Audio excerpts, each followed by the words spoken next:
These are the weekly U.S. immigration news. Protections for naturalized U.S. citizens are strengthened by the appeals court. In a landmark decision that experts say expands the constitutional rights of naturalized U.S. citizens, a federal appeals court sided with a Moroccan-born man whose lawyer neglected to warn him of the consequences of entering a guilty plea in a terrorism case.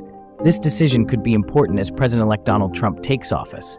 The case revolves around 70-year-old naturalized U.S. citizen Farhan, who entered a guilty plea in 2006 to conspiracy to launder money and lying to agents. He was charged amid a wave of widespread arrests and heavy surveillance following 9/11, which rights organizations claimed stigmatized Muslims and resulted in civil rights abuses, after his then-attorney Michael Houston assured him that no Muslim would receive a fair trial. Farhan had told The Washington Post in 2021 that he entered a guilty plea to the charges in order to avoid the possibility of a longer sentence.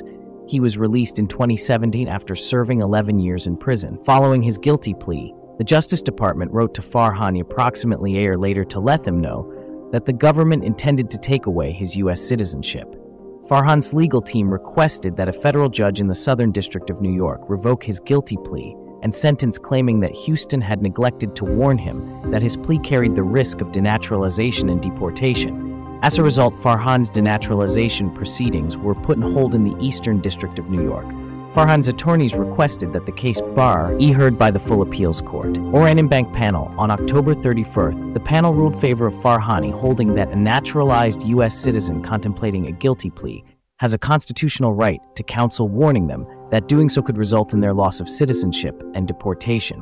In order for Prescott to decide whether Houston's failure to inform Farhan of the immigration-related ramifications of a guilty plea qualifies as ineffective counsel, the appeals court returned the case to the Southern District of New York. Farhan's plea and sentence will be overturned if the judge determines that incompetent legal representation tainted his conviction. The lower court's decision will also determine whether he can eventually be deported and have his citizenship revoked.